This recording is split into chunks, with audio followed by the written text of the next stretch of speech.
तो वहीं पर शनि देव एक ऐसे देवता हो गए जो कर्मों के अधीन होकर के अपना जजमेंट सुनाते हैं।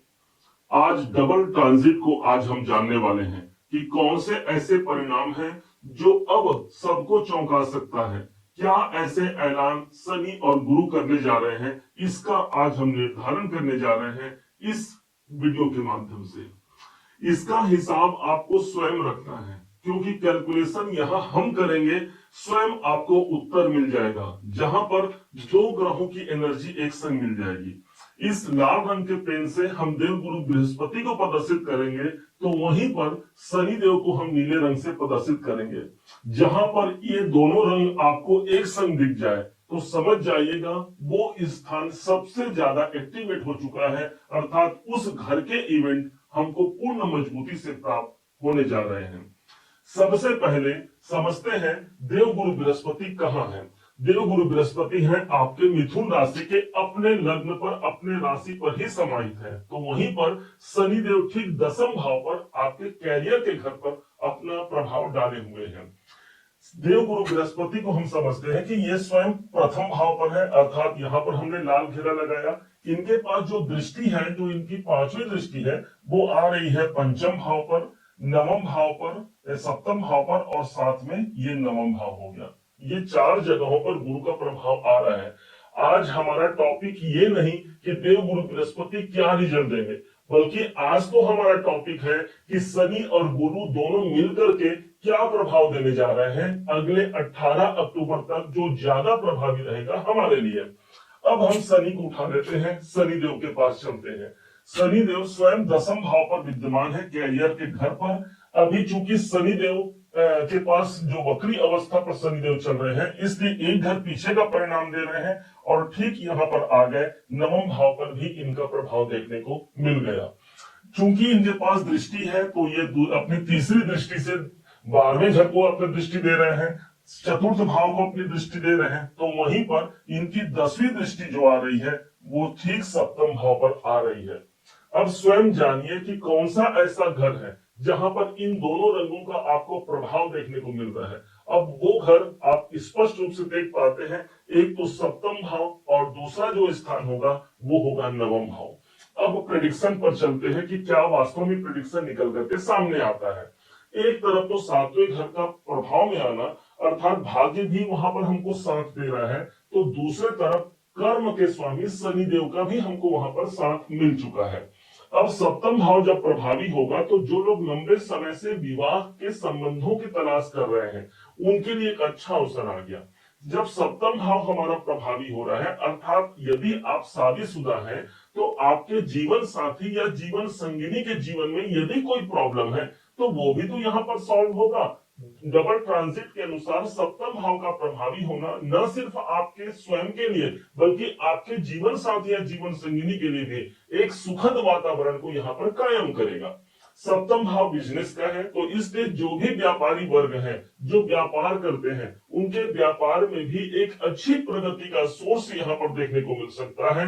जहां पर हम अपना काम तो कर रहे हैं लेकिन किस्मत साथ नहीं दे रहा है, तो यहीं पर देवगुरु बृहस्पति का लग्न से स्वयं आपकी राशि से ही उनकी दृष्टि आ रही है, अर्थात किस्मत इस समय पर हमारे साथ चलेगा। हम कोई एग्रीमेंट, कोई अनसाइनमेंट करते हैं, उस काम के लिए हमको यहाँ पर एक अप्रूवल मिल गया है इन दोनों ग्रहों के माध्यम से।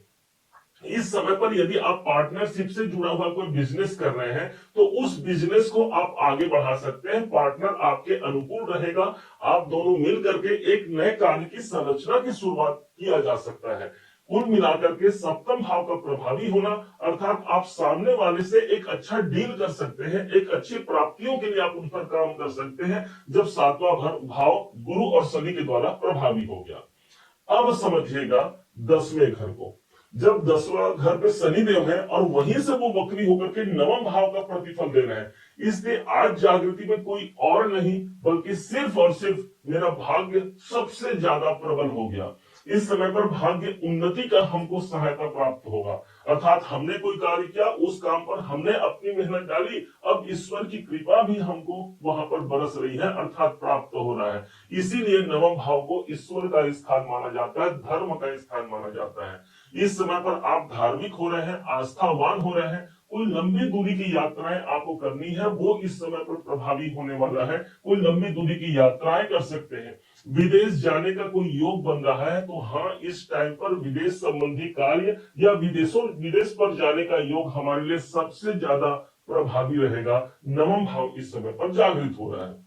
अब यदि पिताजी के स्वास्थ्य पर या पिताजी को लेकर के कोई चिंता है, कोई परेशानी है, उन परेशानियों से हम मुक्त हो रहे हैं ना, क्योंकि शनि जहां से देख रहे हैं वो दसम भाव पर है, अर्थात हमारे कर्म कहां चले गए, 9th हाउस में। और 9th हाउस का है मेरा भाग्य है, अर्थात भाग्य उन्नति के लिए मेरे ग्रह सपोर्ट कर रहे हैं। अब मुझे वो करना है जो मुझे करना चाहिए, अर्थात अपने जिस मुकाम तक हमको पहुंचना है उस मुकाम के लिए हमको लग जाना है, अपने प्रयासों को बढ़ा देना है, क्योंकि यहाँ पर दोनों ग्रहों का यहाँ पर साथ हमको मिल गया।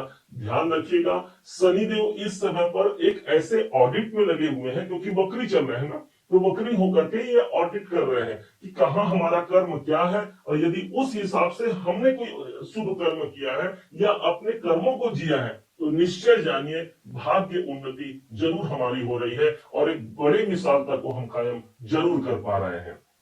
अब यहां से देवगुरु बृहस्पति, चूंकि आपको पता है कि देवगुरु बृहस्पति अभी अभी 13 अगस्त को ही अपने स्वयं के पुनर्वसु नक्षत्र पर आ गए हैं, जबकि शनिदेव ऑलरेडी उत्तर भाद्रपद नक्षत्र पर चल रहे हैं जो इनके स्वयं का नक्षत्र है। ये जो डबल ट्रांजिट का जो असर है हमको प्रारंभ होने को तो 13 जुलाई से हो चुका था, लेकिन चूंकि देवगुरु बृहस्पति अभी तक राहु के नक्षत्र पर थे, इसलिए इसका परिणाम ज्यादा मजबूती से हमको प्राप्त होने जा रहा है, जो भाग्य उन्नति और कैरियर के लिए कहीं से कोई दिक्कत नहीं है। एक नया वातावरण ऑलरेडी बनना प्रारंभ हो चुका है 13 जुलाई से, और अब 13 अगस्त से ये ज्यादा प्रभावी होकर के आगे बढ़ने जा रहा है।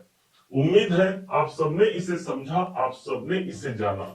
यदि आपने इसे समझा है, जाना है, मेरे समझाने का प्रयास यदि आपको सार्थक लगा हो, मेरे समझाने का तरीका यदि आपको सार्थक लगा हो, तो हर बार की भांति इस बार भी अपना प्यार भरा लाइक और कमेंट करना कभी मत भूलिएगा।